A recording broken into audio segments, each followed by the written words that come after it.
Story 1, The Blue Door at Dry Creek Hospital. I parked my car a few blocks down from the chain-link gate. It wasn't locked, just sagging and rusted through, like everything else out here.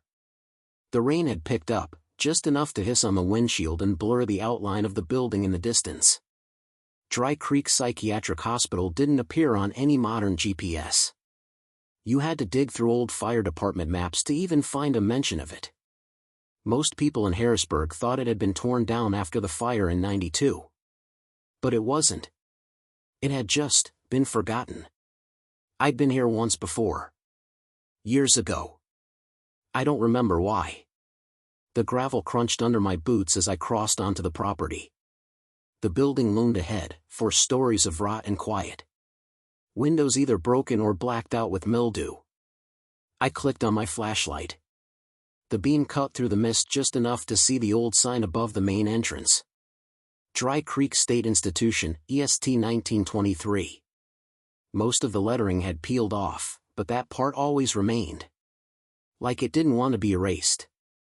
I stepped inside. The air changed immediately. Damp, metallic, thick. It smelled like wet stone and long-dried blood. My breath came out in small clouds. The floor tiles were cracked in spiderweb patterns, and the ceiling above bulged with water damage. Graffiti lined the walls, most of it angry, some of it childish. A few words repeated in a kid's scrawl, again and again. "Don't look at the blue door." I remembered that phrase from an old forum post. Someone claimed the blue door moved. That it only appeared at night. That if you opened it, you'd see yourself, older, hollowed out, rotting. I thought they were just trying to scare explorers. But now, standing there, I wasn't so sure. The ground floor was quiet. Just the sound of rain hitting glass and distant water dripping. I moved slow, sweeping the beam left and right. A collapsed gurney here. A child's shoe there.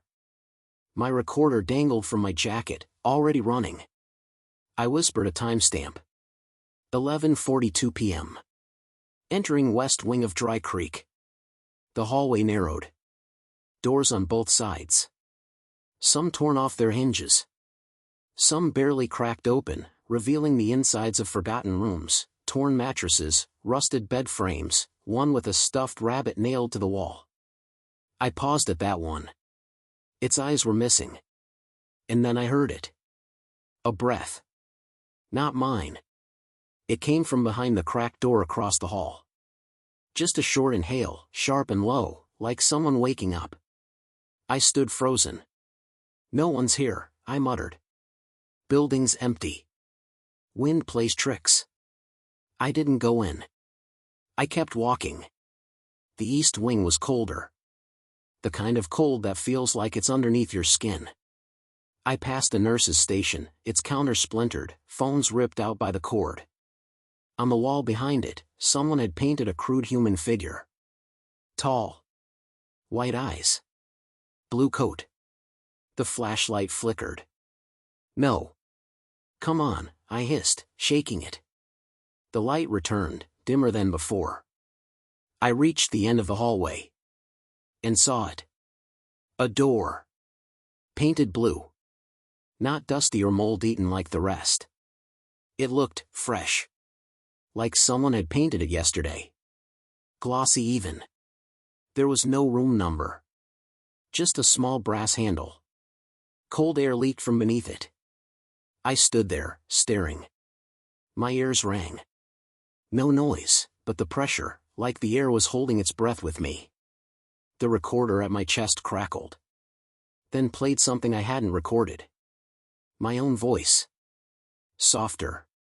Distorted. "Why'd you come back, Eli?" I tore the recorder off, checked the playback. Nothing. Just static. No voice. No message. But I heard it. I know I heard it. I should have left. But I touched the handle. Cold as ice. My fingers burned. I didn't open it. Not yet. I backed away slowly, keeping the door in view until I reached the junction where east met north wing. I marked the spot on my map. Scribbled blue door in the margin. Then I turned and saw something that stopped me cold. Down the hallway, maybe 30 feet away, in the reflective glass of an observation window. I saw myself. Not the way you see your reflection. It was like a photo. Me, in the same clothes, same gear, but standing in a different posture. Shoulders hunched. Head tilted. Smiling. And I wasn't smiling. I blinked. The glass was empty. I left then. Didn't even check the 4th floor or the basement like I planned. I walked back to the car in silence, the flashlight swinging in my grip, the rain soaking through my jacket. In the rearview mirror, I checked the building once more. The blue door was visible through the 2nd floor window. But the east wing was on the 1st floor. I didn't sleep. I kept the map unfolded on the kitchen table, tracing my route from the night before. The east wing. Nurse's station. Blue door. My shaky handwriting still there in the margins. But something wasn't right. The room with the blue door, room E112, shouldn't exist. I'd triple-checked the blueprint I'd pulled from the old county archive. East wing had 11 rooms. 11. That one made 12. I stared at the map until the numbers blurred. At 2 a.m., I got back in my car.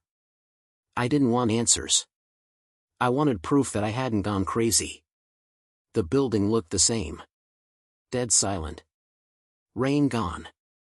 Just the crunch of gravel under my boots and the faint rustle of wind pushing through busted vents. I left the car door open this time.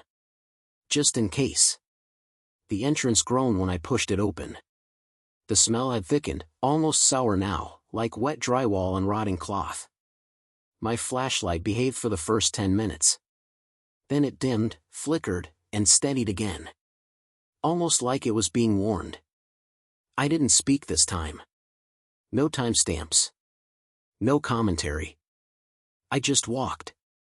It was the same route as last night. West wing, then cut east. Hallway after hallway, familiar now, but something had shifted. The layout. Angles that weren't there before.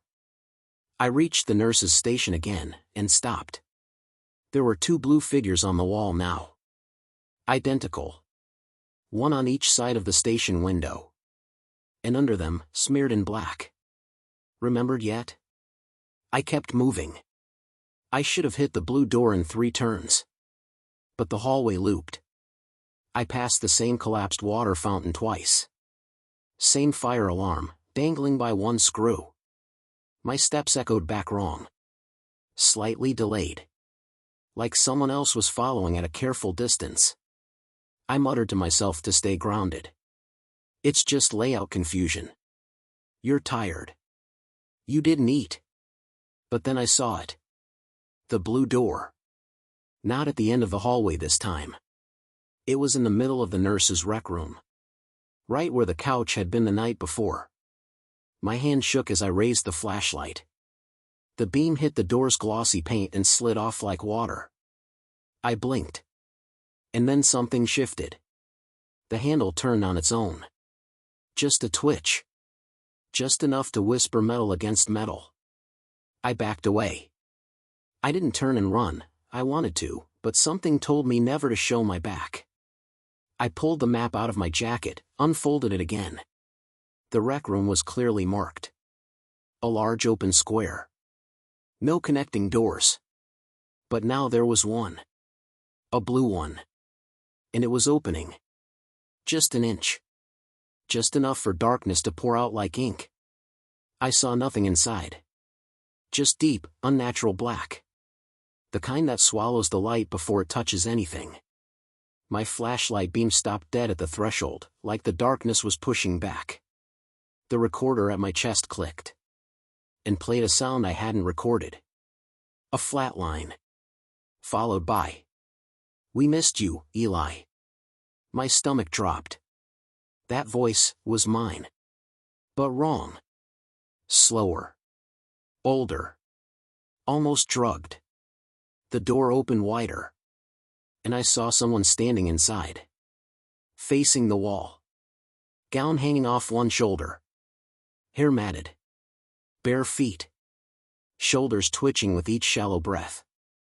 I didn't move. I couldn't. They turned. And it was me.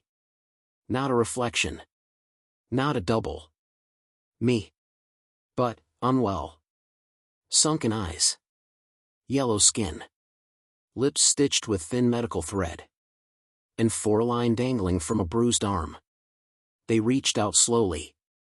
But I was already gone. I don't remember running. Just the slam of the exit door against the wall and the burn in my lungs when I reached the car. I didn't check the rearview mirror. Didn't drive home either. I parked 3 towns over and sat in a diner parking lot until dawn. The map still shows Roomy 112. I didn't write that. But it's there now. In clean black ink. Neat block letters. Roomy 112, admission. Underlined. I looked up Dry Creek's patient logs from the 90s.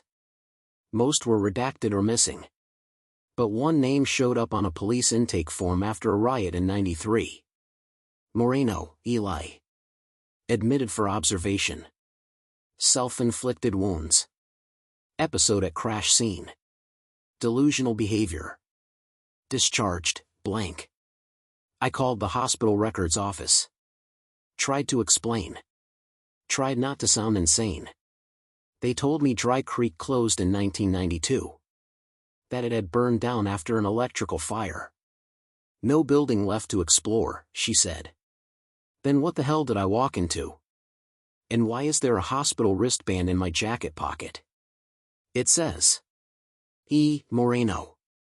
D.O.B., September 22, 87. Admission date, June 12, 93. Ward, E112. I didn't tell anyone about the wristband. Didn't post on any forums. Didn't upload my footage. Didn't touch the map again. It's still on my kitchen table, folded wrong, as if something else put it back. But I couldn't stop seeing the blue door. Not just in dreams, though it came there too, always half open, always waiting.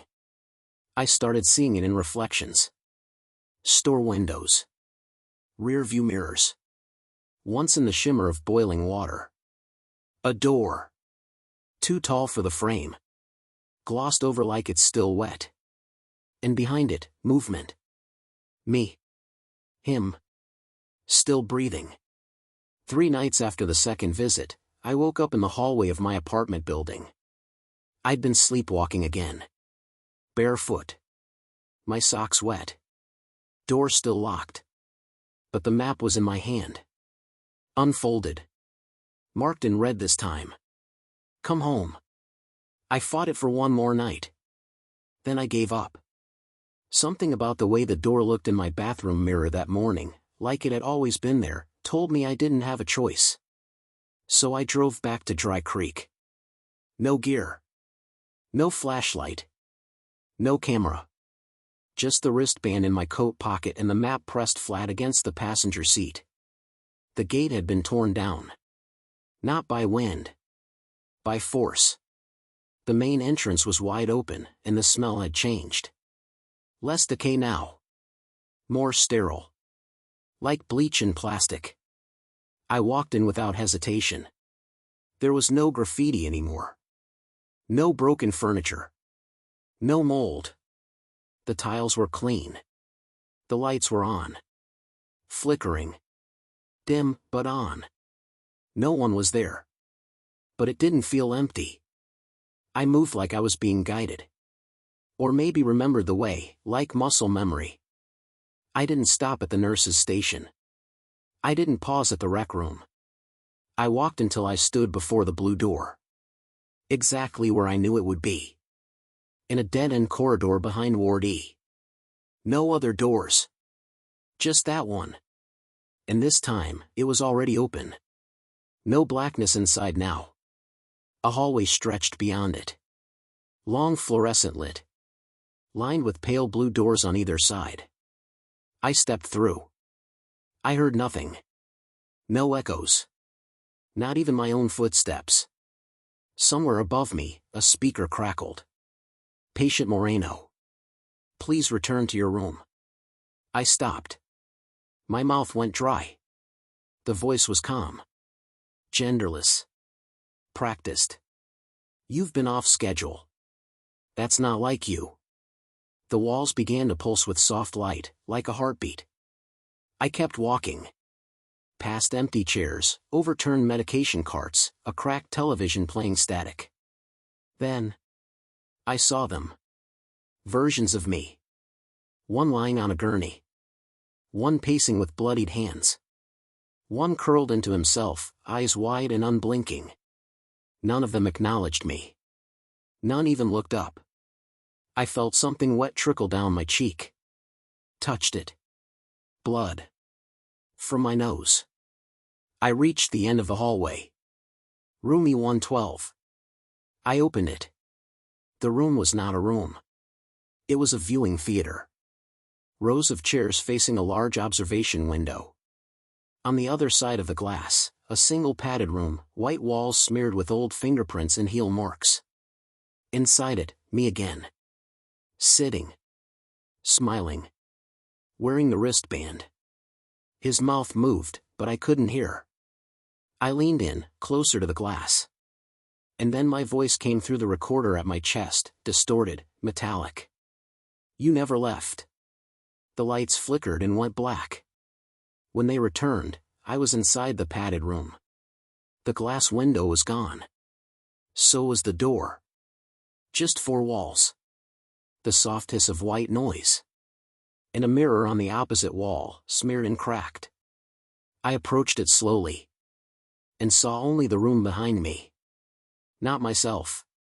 I banged on the wall. Screamed. Tore at the padding. But the only sound was the recording, still playing. Just rest. Just rest. Just rest. That's when the nurse came in. No sound of the door opening. She was just there. Tall. Thin. Uniform perfect and pressed. But her face wasn't missing. It just didn't decide on one. It shimmered. Changed. Flickered between people I'd known, patients I'd lost, my mother, my own face. My other face. She approached me. Raised a clipboard. I tried to speak, but nothing came out. She looked up and said, with my voice. Ready for readmission? I nodded. And the room went white. I don't remember what happened next. But I woke up in my bed. Clean. Safe. Map gone. Wristband gone. All doors in my apartment, white. Except the closet. That door is blue now. I haven't opened it. But I hear something inside. Walking. Waiting. Breathing like I do when I'm scared. Story 2. The stairs beneath Holloway Mall. I parked across the street from the Holloway Mall ruins, under a flickering street lamp. Snow fell in weak, clumsy spirals, barely sticking to the cracked pavement. The mall had been shut since 2004, technically condemned after a pipe burst and flooded the lower level, but no one had ever bothered to tear it down. I zipped up my jacket and grabbed my camera bag. The cold made my fingers stiff, but I liked that. It kept me focused. Kept me from drifting into memories I didn't want to entertain, not tonight. I was here for one thing, the stairs. I first read about them on an urban exploration thread. Most people just shared pictures of old food courts or moldy Sears signs, but one user posted something that got buried fast. Found stairs in Holloway. Go down 2 levels past parking and keep going. There's a floor not on any map. One store was still lit. Couldn't leave the same way I came in. Then the post was deleted. The mall was too quiet. Glass doors stood warped on rusted hinges. I squeezed through the main entrance, stepping into a lobby that smelled like mildew, wet carpet, and old electricity. My boots crunched over broken tiles. The silence wasn't peaceful, it was listening. Holloway was 3 levels total. The ground floor with the shops. 1 level down for parking. another for loading docks and maintenance. Supposedly. I wandered past storefronts like ghosts. Each shop felt like a memory pressed in amber, frozen in a last, useless moment. A Zales display case stood cracked and empty. A tangle of mannequin legs leaned against a ruined Victoria's Secret. The food court was skeletal, metal chairs twisted like insects. The only sound was a slow drip of water, echoing off high ceilings. Then I found the sign. Not a mall directory. Just a small placard, handwritten in faded marker. Sublevel 0, service stairwell. No public access. It was bolted to a wall behind a kiosk. You wouldn't see it unless you were looking for it. I was. The stairwell door groaned open reluctantly. The air beyond was different, cooler, but still. Like the place hadn't breathed in years. The steps looked poured in one long strip of concrete, no seams. My flashlight flickered once, then steadied. I descended. Each level down, it got quieter. Not darker, just heavier. I passed the first parking floor. Then the second. Beyond that, the walls stopped being tiled and became smooth cement, unpainted. No graffiti here. No trash. No signs of squatters. Just a long, spiraling drop into silence. At the fourth landing, I stopped. There was a door. Painted beige. Metal handle. No lock. It looked new. Above it, a single word etched into the concrete. Inventory. I stood there for a while, hand on the handle, heart ticking like a small bomb. Then I opened it. The floor inside looked like a half-built department store. You know the kind, white tiles, bright overhead lighting, mirrored walls. But the lights flickered inconsistently, and the store wasn't complete. Mannequins stood naked in unpainted shelves. Cardboard boxes labeled display use only sat unopened. The ceiling wasn't finished. Ductwork hung like exposed ribs. It smelled like dust and cinnamon. And somewhere, deeper inside, a speaker crackled to life. A soft, mechanical voice. Female, but hollow. Thank you for shopping. Restocking in progress. Please remain in designated areas. I froze. Then I heard footsteps. Not near. But somewhere ahead. I moved slowly, phone in hand, but the camera app wouldn't load. Just a black screen. The mannequins were wrong. Their arms were missing. Faces half-molded. One had a child's body but adult hands. Another had no torso, just a head and feet balanced unnaturally on a rolling base. All their heads turned toward me. I didn't see them move. But they were all looking now. The speaker crackled again. But this time, it was my voice. You used to come here as a kid, didn't you? Food court. Brown tray. Spilled Coke. Your mom left you for 3 minutes, but it felt like hours. I dropped the phone. Its screen lit up briefly, showing a camera feed, not of the store, but of my childhood bedroom. Then static. I stepped backward and bumped into something. Cold. Tall. Breathing. I turned. A store employee stood there. At least, it wore the vest. Yellow with a Holloway badge. Its name tag read Ava. But where its head should have been. A smooth white dome. Like a porcelain egg, too large for a neck. No face. No eyes. Just a faint line where a mouth might have been. It didn't move. Didn't make a sound. Then it raised one finger and pointed. To the back of the store. There was another door. Smaller. Familiar. Painted the same faded blue as the basement of my childhood home. I don't remember walking to it. I don't remember opening it. But I'm standing in front of it now. It has no handle. Just the word Ava written in reverse, like someone scrawled it on the other side of glass. I think if I knock, it'll open. And I think something inside is waiting for me to do just that. I didn't knock. The door opened anyway. A slow, breathless creak, like it had been holding itself shut with effort. Inside, the air was warm. Artificial. Like the breath of a machine. No more cement. No flickering fluorescence. Just soft yellow lighting, and shelves. Aisles. Rows and rows of them. Fully stocked. No labels. No prices. Just neatly organized items I hadn't seen since childhood, off-brand cereal boxes with cartoon bears. Plastic lunch trays with familiar scratches. VHS tapes with no markings. Tiny snow globes with my hometown's name inside. All arranged like some half-forgotten corner of an old Kmart, except this one remembered me. I walked forward. The floor didn't creak. It absorbed my steps, like carpet that never wore out.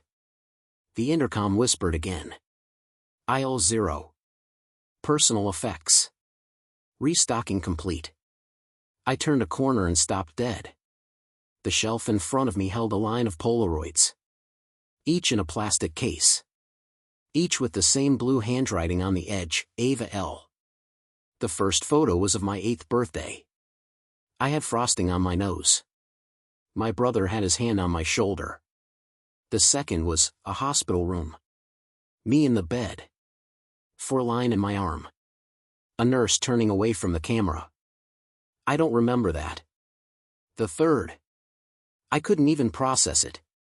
It was me, older. Dressed like I was now. Standing in this exact aisle. Looking at this exact shelf. I dropped it. And every light in the aisle blinked out. I backed away, bumping into another shelf. The items here were weirder. Messier. A cracked mirror. My old retainer case. A single earring I lost in high school. A shoe with grass still stuck to the sole. And a photo album. One I never owned. It opened on its own. The first page held a drawing I made in kindergarten. A mall. Big smiling people. A dark shape in the basement. My teacher had called it disturbing. I'd been sent home early that day.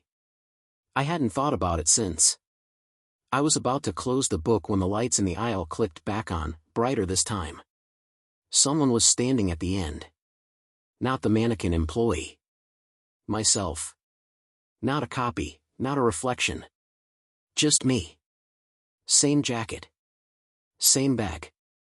Same cut on the knuckle I got on the escalator railing earlier. She stared at me. Head tilted. Then she spoke. My voice, perfect and wrong. You're not supposed to be here. You're not in stock. I tried to speak. Nothing came out. My other self raised a hand and pointed behind me. I turned. The porcelain-headed employee was closer now. Silent. In its hands was a folded vest. Yellow. With a name tag. Ava. Inventory. Black ink. Freshly printed. I ran. Back through the aisles, past shelves that now held broken things, ripped notes, snapped cassette tapes, melted crayons, stained bedsheets. Every aisle blurred into the next. And then the floor shifted. Literally. The entire hallway tilted, pitching me sideways. The lights pulsed red. An alarm I couldn't hear rang somewhere too deep to be real. And the intercom, calm as always, said. Restocking failed. Discard protocol initiated. I grabbed a shelf for balance. The porcelain employee followed at walking pace. It didn't need to run. I reached a side corridor and dove in. Found a door marked returns. No handle. But it opened anyway. Inside, silence. A single chair in the center. A television on a rolling cart in front of it. The screen buzzed on. Home videos. Me, age 6. Picking at my cereal. Crying quietly. No one in the frame but me. Me, age 11. Hiding in the closet while 2 adults argued outside. Me, 14. In the hospital. Again. I backed away, but the chair pulled me toward it, not physically, just with certainty. Like I was expected. Like I was overdue. The screen glitched. Flickered to static. Then showed a security feed. From inside this exact room. I was already sitting in the chair. The real me. Or the one that belonged. On screen, the porcelain figure entered the frame and gently placed the yellow vest on my shoulders. I didn't resist. I slammed the TV off. The screen stayed on. Now it only showed me. Looking confused. Tired. Then, looking straight at myself. Smiling. The intercom buzzed one final time. You are now part of aisle 0. Welcome back, Ava. The lights died. When I woke up, I was lying in the parking garage of the mall. Phone in my pocket. Camera gone. No sign of the stairwell. No sign of the door. But the vest was still there. Folded on my chest. And my name tag was now stitched in. Not printed. I didn't drive home. I couldn't remember where that was. I just sat in the car, staring at the folded yellow vest on the passenger seat, watching the way it didn't gather dust. Like it had always been clean. Like it had never left the store. The name stitched on the tag wasn't printed this time. It wasn't a sticker. It was thread. Tightly pulled. Carefully sewn. Ava, inventory. It even smelled like the mall now. That soft rot masked by cheap cinnamon. The kind of smell meant to disguise something worse. It took me 2 days to go back.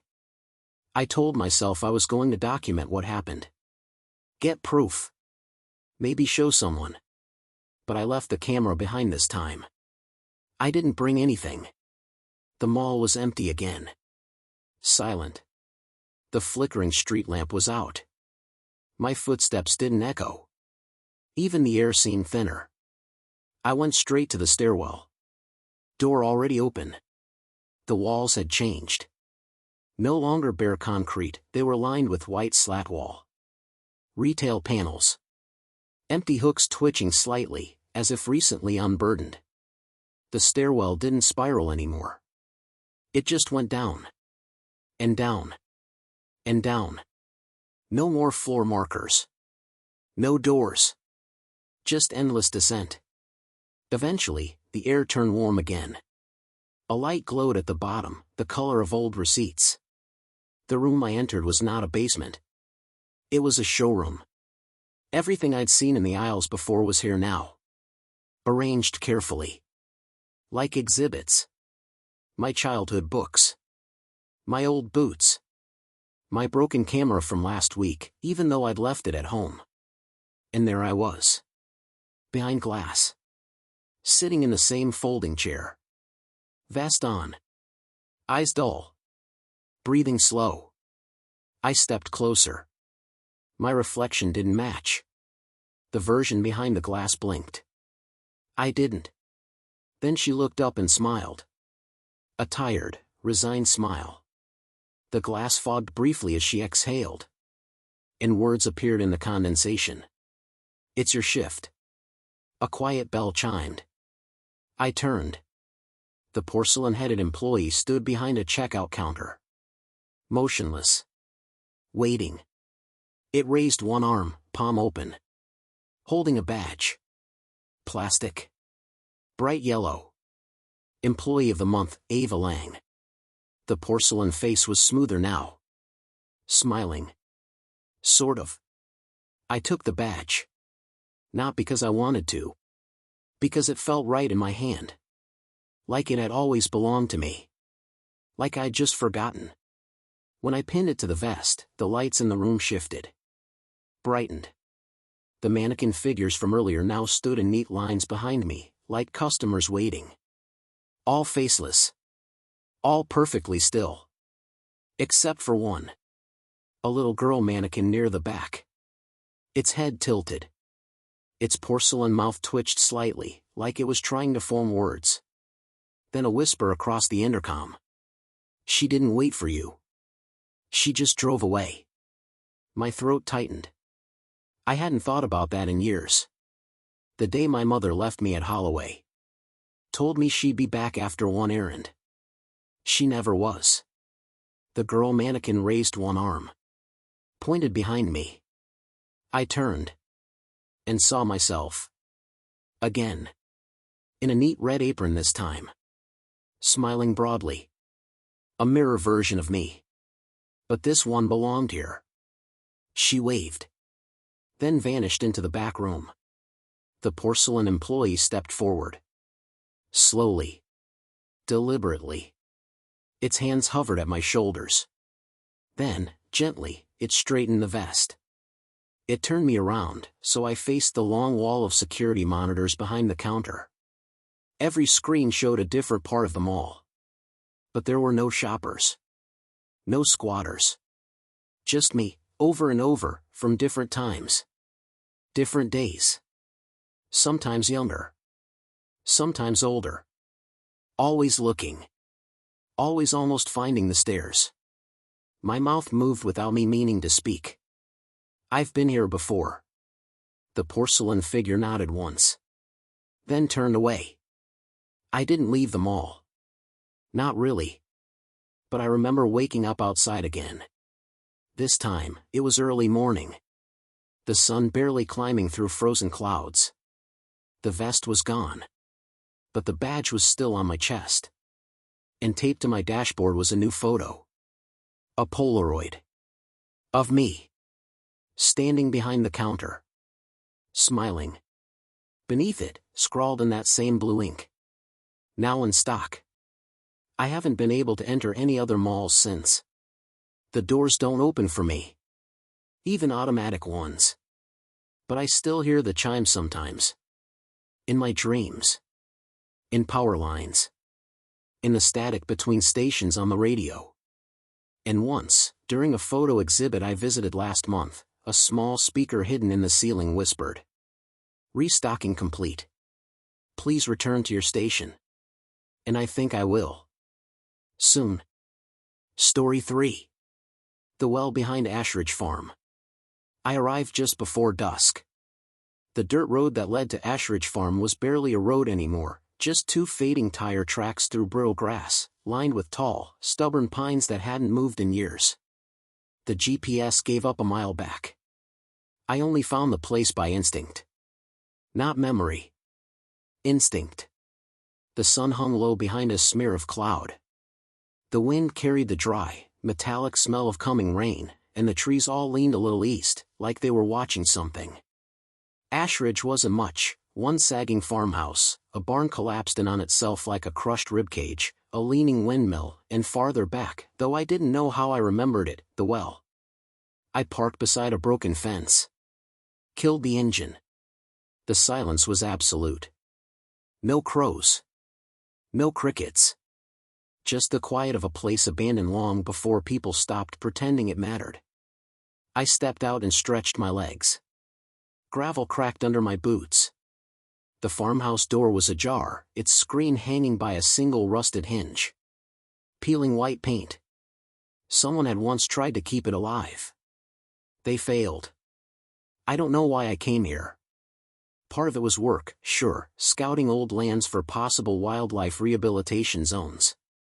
That's what I told my supervisor. But I could have gone anywhere. I picked this place. I hadn't thought about it in years, but when I saw the name Ashridge on a list of condemned sites, something tightened behind my ribs.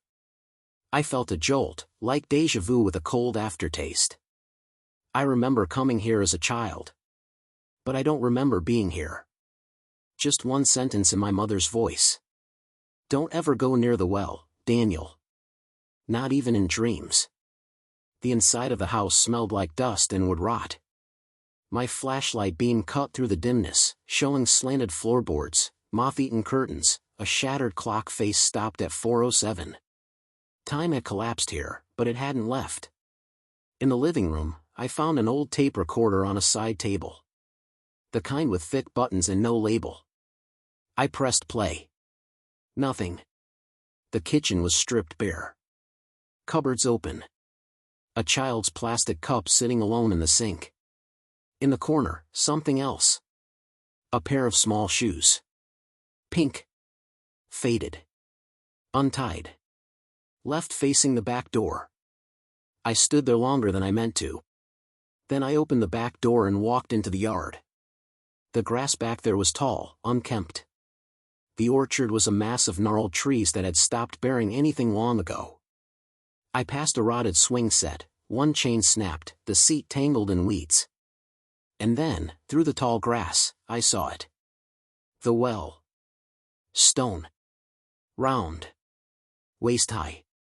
With a rusted pulley and rope, though the bucket was long gone. There was no covering. Just an opening into darkness, too perfect in the middle of this dead place. I don't know why I walked toward it. I don't even remember crossing the yard. One second I was watching it from 20 feet away, the next, I was there. Standing at its edge. Looking in. The darkness inside was absolute. Not a shadow. An absence. I leaned over just slightly and whispered, "Hello?" No echo. Then, something whispered back. Not words. Just texture. The sound of dry leaves brushing concrete. Of someone breathing behind a closed door. I stepped back. And that's when I saw it. Carved into the first stone, faint but unmistakable, weathered by rain and years. D. Rusk. My name. I crouched, ran my fingers over the carving. Old. Deep. Not recent. Not fresh. I hadn't been here since I was a kid. Had I done this? Had someone done it for me? My hand shook. I stood. Backed away. Behind me, the grass rustled, but the wind was still. I turned quickly. Nothing. But it felt like something had just left. Or was waiting for me to. Back inside, I sat on the floor and turned the recorder on again. I pressed play. This time, it worked. My own voice. The well remembers what we forget. Click.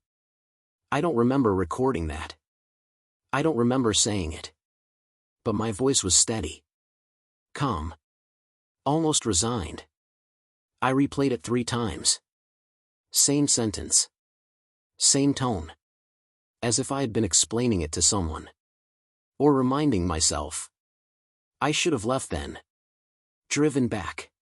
Made a note to recommend the site for demolition. But I didn't. Instead, I stayed the night. Unrolled my sleeping bag in the old upstairs bedroom. Set the recorder beside me. I told myself it was to keep watch. In case I said anything else in my sleep. But the truth? I think I was waiting to hear her voice. My mother's. I dreamed of water that didn't ripple. And a thin woman standing at the bottom of a well. Looking up. Smiling. With my mother's eyes. The recorder was on when I woke up. I don't remember pressing it. But the red light blinked steadily, and a fresh strip of tape whirred beneath my fingers. I rewound it, hands cold and clumsy, and pressed play. My voice. Again. Soft. Measured. First it takes small things. A name. A scent. The weight of a promise. Then it takes what you don't want back. A long pause. And then a woman's voice. Not whispering. Just speaking. Daniel, you were never supposed to come back. I dropped the recorder. For a long moment, I didn't move. Just lay on my side in the upstairs bedroom of that dead farmhouse, staring at the wallpaper peeling in long, finger-like strips. There was a strange hum in my teeth, like an old TV left on in another room. She had my mother's voice. But off by a fraction. Just enough to set every hair on my neck upright. The wrong tone. The wrong rhythm. Like a puppet learning speech. I finally stood. My sleeping bag was zipped. Fully. But I'd been lying on top of it. I don't remember doing that. My boots were muddy. But the bedroom floor was clean.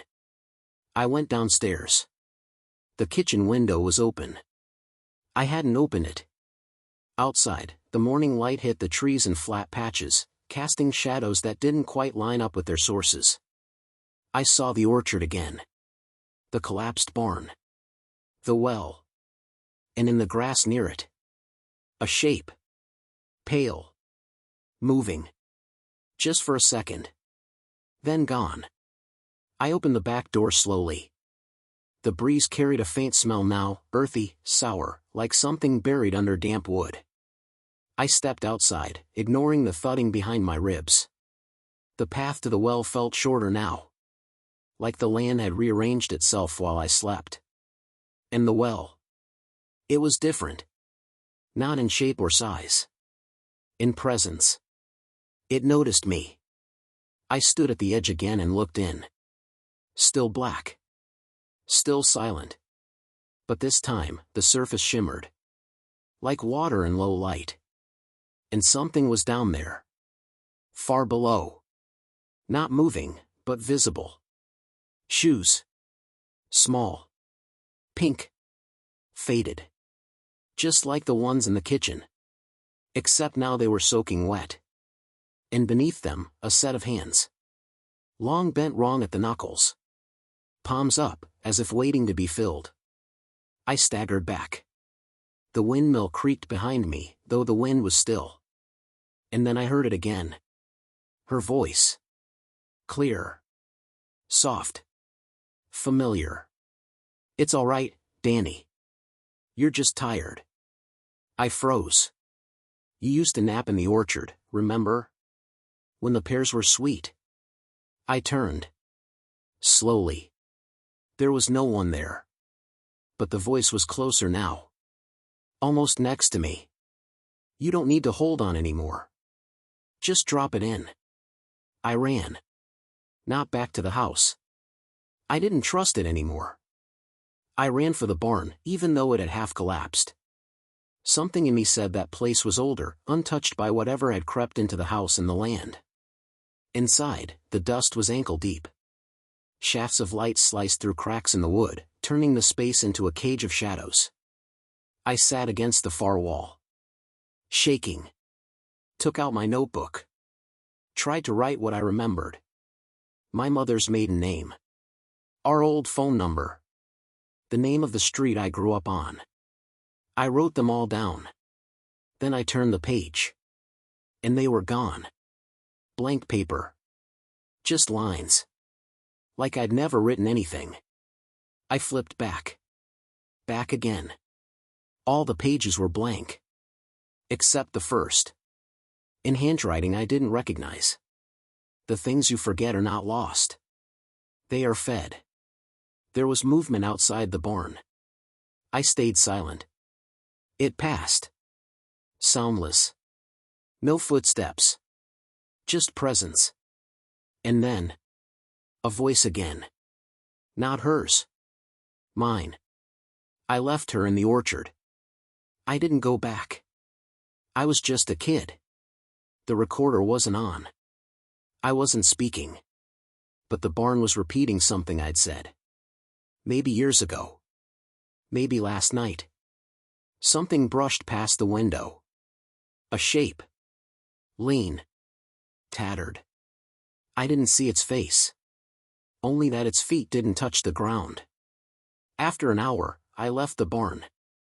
The sky had darkened prematurely. Shadows stretched long and thin. The orchard whispered in the breeze, but the leaves weren't moving. I walked. Without thinking. Back to the well. Drawn. There was something resting on the edge now. The recorder. Wrapped in twine. And beside it, a new item I hadn't seen before. A child's drawing, folded 3 times. I opened it. A crude crayon sketch. A house. A well. A small boy with Danny written above it. Next to him, a tall, dark shape. No eyes. Just long arms. A mouth like an open oval. Beneath it, in red. "Don't forget to feed her." I should have burned it. Instead, I pocketed the drawing. took the recorder, and looked into the well again. The water was gone. Now there was a face. My mother's. Smiling. But the eyes weren't hers. They were mine. I stayed one more night. Not because I wanted to. Because I couldn't remember how to leave. The roads were gone from my mind. Literally. I tried to draw the way back to the highway, my hand just hovered over the paper. Nothing came. Like I'd never known it. Like the path had been dropped into the well too. I tried turning on my phone. The lock screen was just a gray blur. No time. No date. No signal. No reflection in the black screen either. That night, I didn't sleep. I sat in the kitchen, across from the little pink shoes. The well's whispers came through the open window like wind through teeth, dry, hollow, constant. Sometimes a laugh. Sometimes a hum.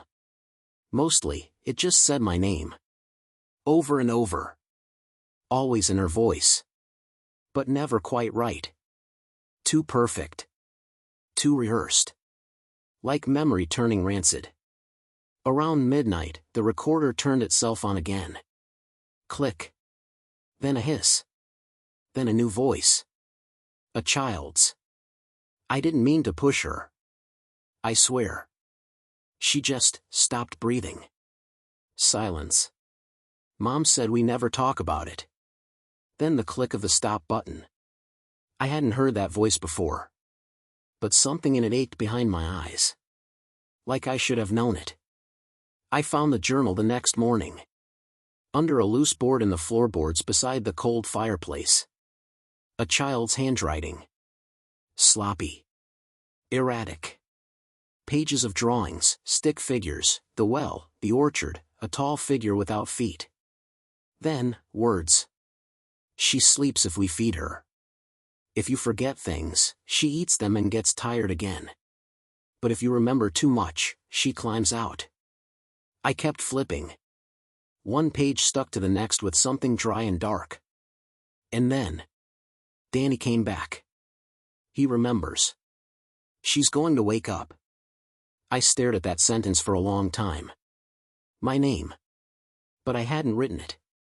Unless I had. And fed that memory to the well. I walked back outside. The sky was bruised purple. Windless again. No animals. No birds. Just that deep silence pressing into my chest like a second heartbeat. The well was waiting. The rope had been lowered into the shaft. And something was tugging it gently from below. I didn't move. Not at first. But something was rising. Water? No. A shape. Rope wrapped. Pale. Limbs folded awkwardly like it had no bones. As it neared the surface, I saw its mouth, wide open, but silent. Its eyes had no color. Just mirrors. The rope creaked. Then it stopped halfway up. Like it was giving me a choice. I stepped closer. It wasn't my mother. It wasn't even a woman. It was a collection of pieces, faces I'd forgotten, mouths that had apologized, fingers that had touched my shoulder, or maybe never had. It had taken every discarded moment, every buried memory, every lie I told myself to survive, and wore them like a patchwork. It didn't blink. Didn't move. Just waited. The recorder turned on again. You left her in the orchard. You were 8. You ran. You never looked back. Click. I dropped to my knees. The memory, it came like a storm. I was small. My sister. Running toward the orchard. Chasing her, laughing. She tripped. Her head hit a rock. The sound. I panicked. I didn't check if she was breathing. I ran to the house. No one was there. I hid. Days passed. The story I told later? She wandered off. Mom believed it. Or wanted to. We moved soon after. She never spoke of it again. I barely remembered it. Until now. The thing in the well tilted its head. Its mouth open wider. Waiting. Not to climb out. To be fed. I took the drawing from my pocket. The one with Danny in the figure. I held it over the well. Paused. I could drop it. Forget again. And this thing would go back to sleep. But that wasn't enough anymore. I took the recorder. Pressed record. And said. Her name was Sarah. She was 6. I left her. I remember now. And I won't forget again. The thing inside the well screamed. But no sound came out. Just wind, hot, bitter wind like a furnace exhaling. The mirrors in its eyes shattered. The limbs spasmed. The rope split and the thing tumbled back into the dark, arms flailing in reverse, like it was being rewound. The earth rumbled. The stones of the well cracked. And then... silence. I didn't sleep again. But I knew I could leave. When I walked back to the car, the GPS screen lit up on its own. The road returned. The map remembered me. Because I remembered her. It's been 2 weeks now. I keep the recorder by my bed. Sometimes it clicks on at night. But there's no voice. Not anymore. Just wind. I still dream of the well. But the woman in it doesn't look like my mother anymore. Now she looks like me.